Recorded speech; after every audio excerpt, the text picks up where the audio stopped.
acho que desde o surgimento do homem surgiram as práticas de cura também. Só que quem realizava essas práticas de cura eram pessoas que tinham uma consciência e um conhecimento maior do que outras, né? Eles também conseguiam entender qual que era a inteligência que tinha por trás da natureza.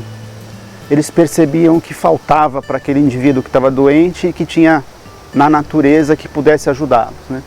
E a partir da Grécia, no século III a.C., que o Hipócrates fundou a primeira faculdade de medicina. Então, além desse conhecimento que se tinha da natureza, começou a se observar o ser humano de uma forma mais analítica, mais intelectual. Mas mesmo assim, o Hipócrates ainda enxergava o ser humano como um portador. Ele dizia assim, o ser humano ele possui um soma, que a gente, se for traduzir, é um corpo, né? Ele é portador de uma psique, que a gente pode entender como uma alma, né? A tradução de psique é alma. E ele é portador de um pneuma. Se a gente for fazer essa tradução de pneuma, seria um espírito divino, né? Portador de um espírito, né? E aí ele fazia da saúde o equilíbrio entre corpo, alma e espírito, entre o soma, a psique e o pneuma. E depois a gente vai seguindo numa evolução, vão partir para a parte mais ou menos de Roma, assim, onde vem um médico chamado Galeno, médico do imperador, onde aí ele já traz um pouco a medicina muito mais na anatomia, na fisiologia. Ele é um grande estudioso da anatomia, da fisiologia humana. Então ele vem partindo mais realmente para o corpo, né? E surgiu muita coisa na medicina por Galeno. Ele era um cirurgião, então ele se atia muito mais ao corpo físico, vamos dizer assim. Quando a gente vai seguindo em frente, mais ou menos na Idade Média, por aí vão começando a surgir realmente as universidades médicas mesmo. E aí os sacerdotes, os xamãs vão perdendo cada vez mais a sua função. Se a gente for indo um pouco mais para frente, passa a Idade Média, tudo começa um pouco da Renascença, a gente começa a ter mais o pensamento cartesiano, né? Então, realmente o homem começa a ser comparado a uma máquina, né? Então a gente ouve até hoje em dia mesmo, o coração é uma bomba, o rim é um filtro, o metabolismo é o nosso combustível, o pulmão é um fôlego. Então a gente é comparado a uma máquina na realidade, né? Além de ser olhado somente o corpo físico, né, nós vamos nos tornando ainda cada vez mais sem o sentimento. Então é tudo olhado pela parte bioquímica, né? Então o que passa a fazer sentido agora são os sistemas, depois são os órgãos, depois passam a ser as células, as moléculas, os átomos. Então nós fomos cada vez mais sendo diminuídos a doenças bioquímicas, né? Inclusive as doenças do sentimento, né? Aí a gente vai indo cada vez mais para um lado mais atomizado do ser humano.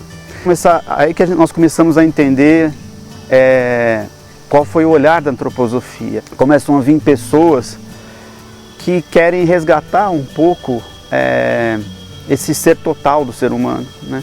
Se você for ver, no século XIX surgiu muita gente importante até para a atualidade. O Goethe, depois vem o próprio Hahnemann, né, que traz a homeopatia, o Freud, né, o Jung, o Einstein também é dessa mesma geração. E o Steiner, o Rudolf Steiner, também faz parte desses pensadores românticos, vamos dizer assim, que querem voltar a ver o ser humano como um todo. E ele começa a realmente trazer de novo esse ser humano total. Se a gente for ver o nome Anthropos é homem e Sofia é sabedoria, né? Então antroposofia, a sabedoria do homem, né? Com esse ser humano que tem sentimento, desse ser humano que tem uma consciência que é individual, né? E poder ter a capacidade de olhar de novo para isso tudo, né? E não somente entender a doença como algo físico, né? E começa novamente a fazer uma relação do ser humano com a natureza e a relação do ser humano com o próprio cosmos, né? Ele começa a enxergar quais eram as relações e os ritmos que existiam na natureza, que na realidade são os mesmos ritmos do ser humano, né? Quando é o final do século XIX e início do século XX, ele se depara com uma médica chamada Ita Wegman, que propõe que ele traga esse olhar também junto com ela para a parte médica, né? Porque até então ele só estava trazendo esses conhecimentos, tudo que ele ia enxergando, né? E os dois juntos, né, que começam a formular as bases da medicina antroposófica. A antroposofia, essa filosofia, ela não é usada somente para a medicina, né? Ela é usada, esse conhecimento, para a agricultura, é usado na pedagogia. A pedagogia Waldorf também se baseia nesse conhecimento antroposófico para trazer o conhecimento de conteúdos. A farmacologia, as forças que eu tiro da natureza para poder fazer medicamentos que me ajudem a resolver os meus problemas, né? A arquitetura, a economia, então todas as áreas na realidade podem usar o conhecimento antroposófico, né, a seu benefício.